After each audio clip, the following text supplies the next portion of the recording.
to have TED Talk by our very esteemed president. His name is Paul Z. Jackson.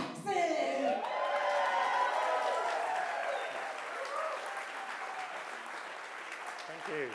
Thank you very much. So let's start with a quiz. Who are these people? Mr. Bean, Rowan Atkinson.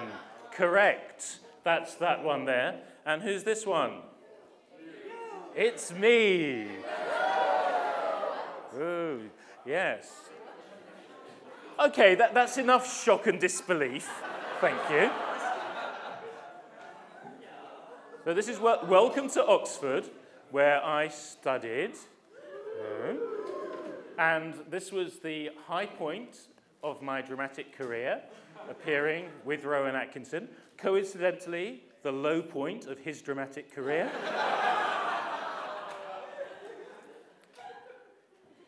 But it wasn't all work and acting.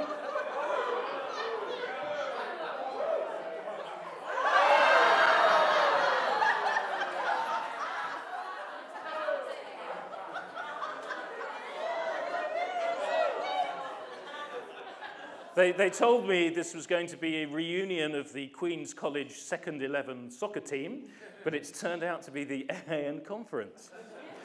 Fair enough. The boat race, and as Otter has pointed out, I had excellent taste even then, Patti Smith, and a small garden gnome I used to carry around everywhere with me. Above my head there.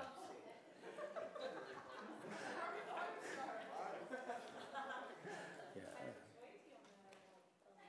So this talk, some themes, and the first theme is welcome to Oxford, and I'd like to welcome you all here to Oxford, to the UK, to the AIN. That's my speaker's notes. Sorry, I've only done that bit. Not for you to see that. So then we're going to do the AIN story so far.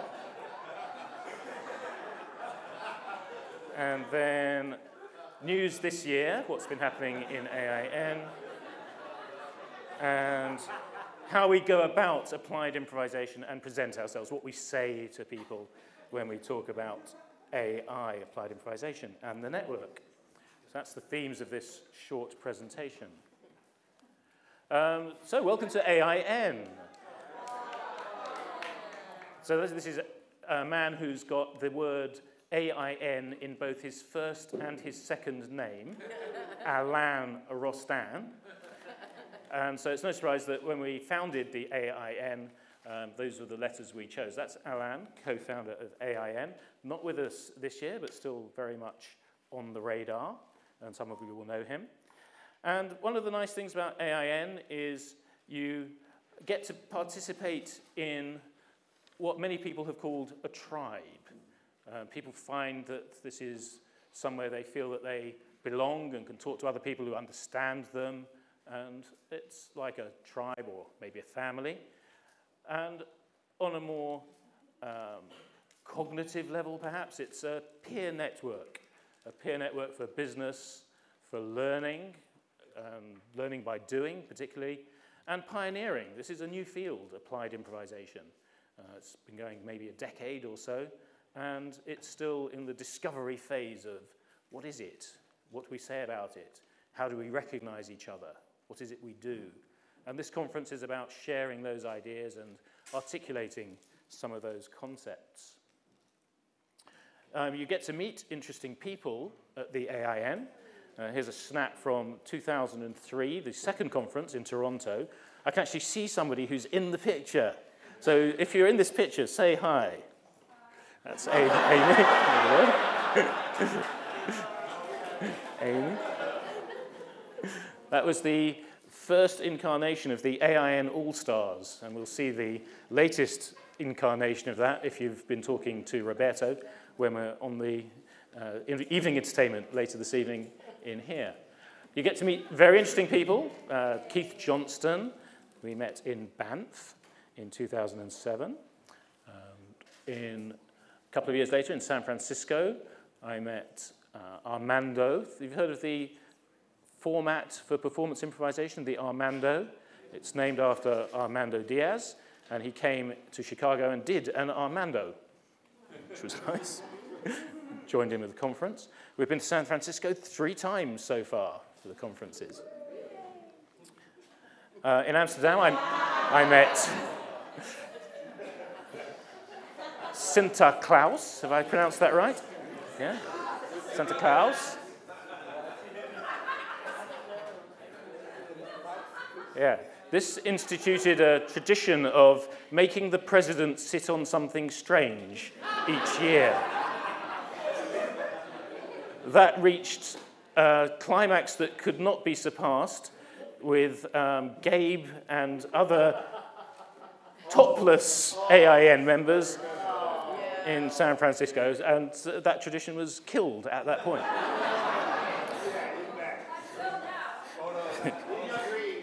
Which was a good thing. So, I'd like you to think about who you have met within AIN. Who did you meet?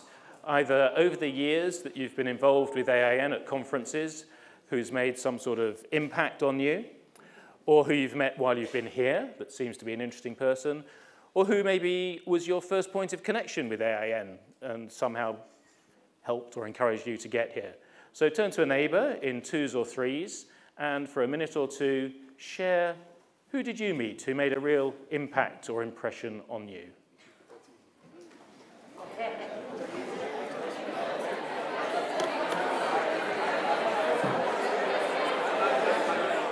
So you'll meet other people that may be interesting and important in your lives. So what is AIN? Who are we? What are we doing? The Applied Improvisation Network is the emergent interactions of its members. It's an entirely volunteer organization. So when anyone wants to do something, to start something, to launch a project, they simply need to suggest it and see if anyone joins in. There is a board which is needed for formal purposes of registration and tax and so forth. But it's not up to the board to run the AIN. It's up to the members to decide who they want on the board and what projects they want launched and to join in with. And if no one joins in and supports it, it doesn't happen. We've had several of those. And many that have succeeded. I'll mention 1 or 2 of those in a moment. Who are these members? There are members who gather online as well as in real life. And this is our old community Ning site, which is going to be phased out this year to the bitter disappointment of 3,356 people. Though there will be a warning of it's going soon, so if you've got any treasured photographs or videos that you need to retrieve, then you'll be able to do that. And we have a Facebook page, which many of you will be members of. There's 5,370 members on Facebook group. So that doesn't mean we have 8,000 members, because a lot of people are on both sites. But it does mean we don't know how many members we've got.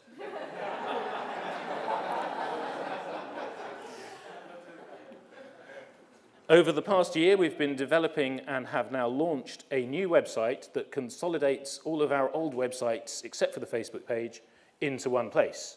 So what used to be a conference site that was separate is now part of this, and it has the community functions of the Ning site, and it also has what was previously our outward-facing site, the practitioner site, is now a section and some pages within the new website. So you may or may not know that you can become an accredited AIN practitioner by doing 2 sets of things, one of which is contributing to AIN, so you get points for showing up at a conference or at a local meeting, or for writing a blog post or doing other things that support AIN on the website. And you get points if you have real clients and can write their names down.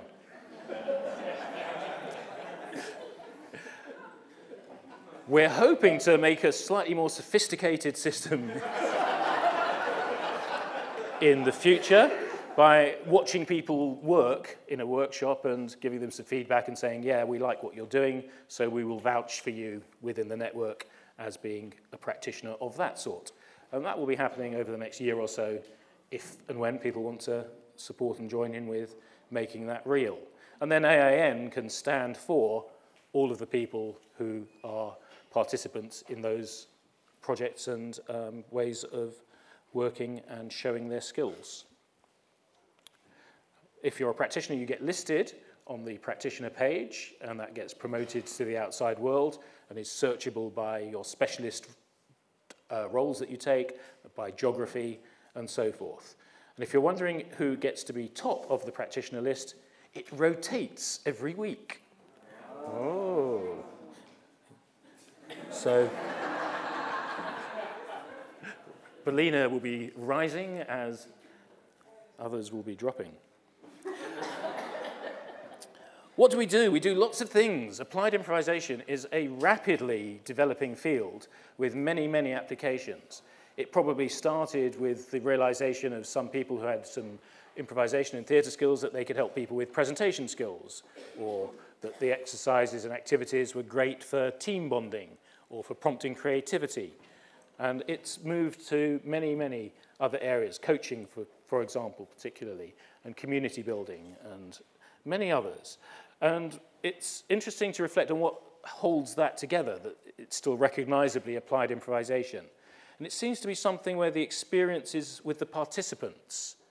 It's the participants who are the focus of the event, rather than an actor-audience relationship, as we have now. It's also research and writing, and I'm glad that there's going to be a plenary session and various strands of communication on the Slack channel and elsewhere of the researchers who are gathered here, who are producing a growing bookshelf of material about applied improvisation, which really helps build the credibility in certain arenas and sectors.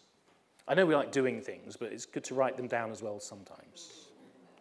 A couple of things that have been happening recently, huge amounts of connection and collaboration and work with the humanitarian sector. We had a formal partnership as an organization with the Red Cross Red Crescent Climate Centre and a resilience project through North Africa called Braced, where people such as Renatus have been and facilitated workshops and sessions in their conferences, and the groups of advisors within AIN have helped to support those projects. And there are several of the humanitarians who are here now as well at the conference.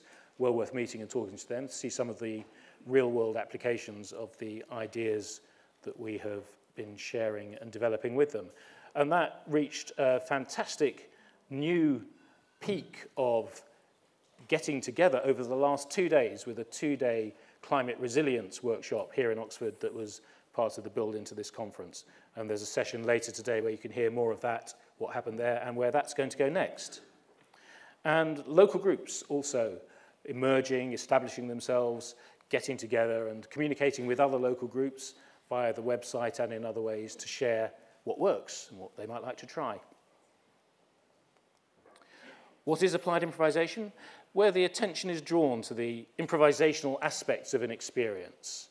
And it seems to have certain characteristics that we maybe can agree on, that there's a feeling and importance of what's happening in the moment, the here and the now, the being present. It gives us a great connection to mindfulness and meditation, which were themes of the pre-conference learning journeys.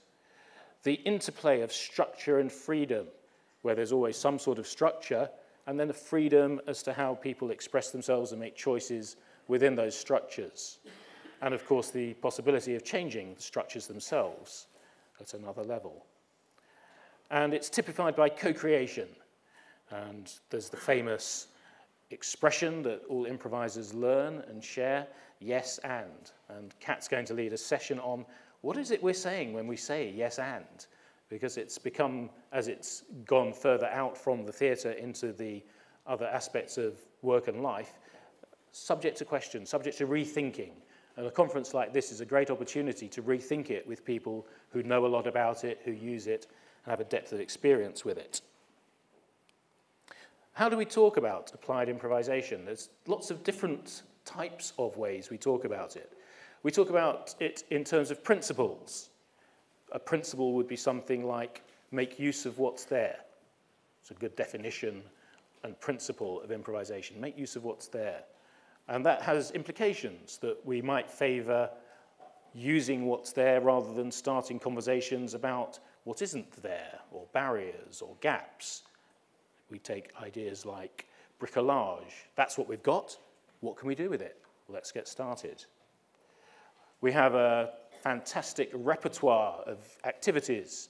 They're called games, they're called exercises, they're called jolts, many different ways of describing them. They're collected in interesting places, and they're developed. And part of the experience of being at this conference is an opportunity to develop those activities, share different variations of them, and find out what people are using them for.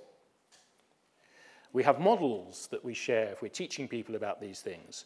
An example of a model that is relevant to applying improvisation for facilitators would be brief, side coach, and debrief.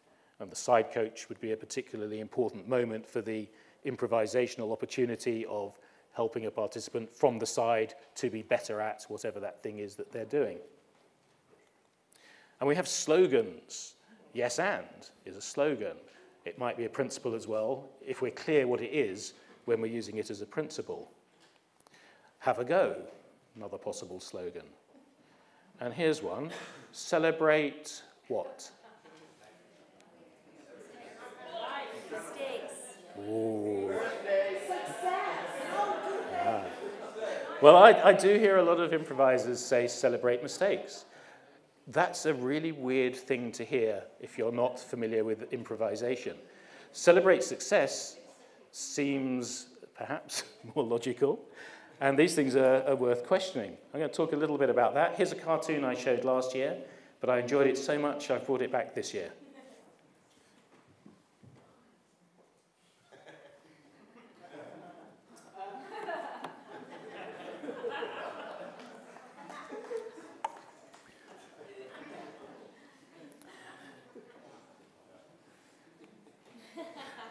What we're really trying to do, I think, it's shared ground, is communicate in our work a sense of safety, that we want people to have a go, and that within the setting of a workshop, mistakes are trivial, minimal, and have little consequence.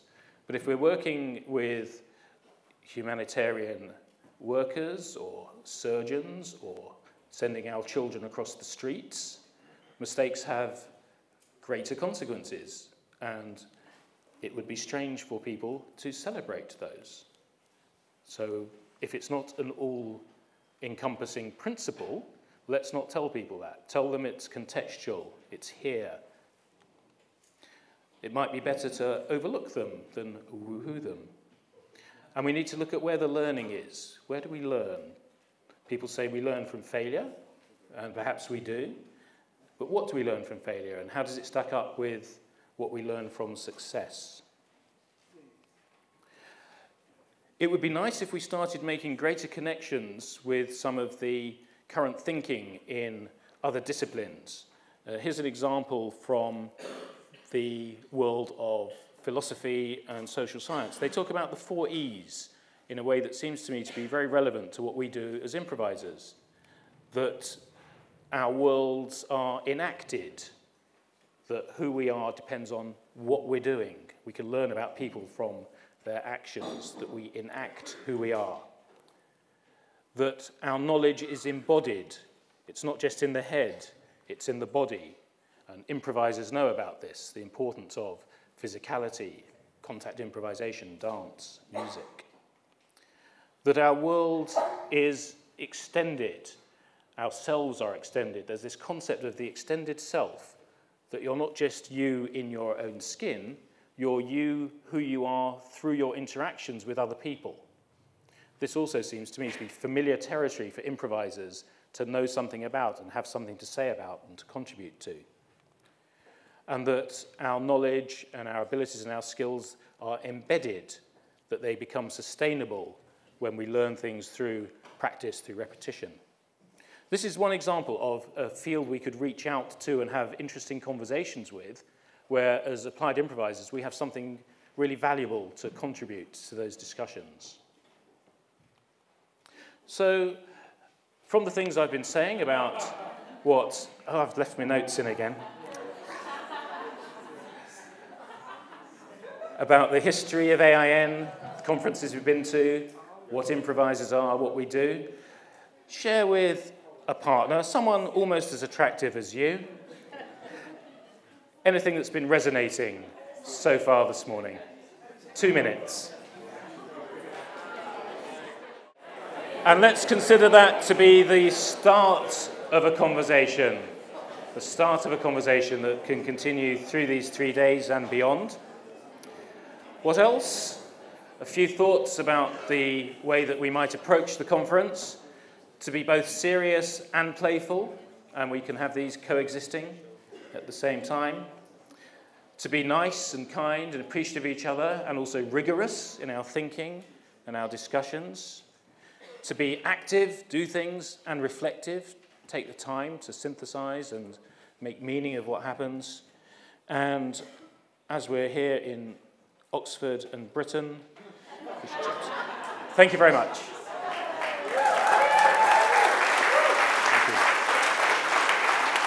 Ladies and gentlemen, Johnston.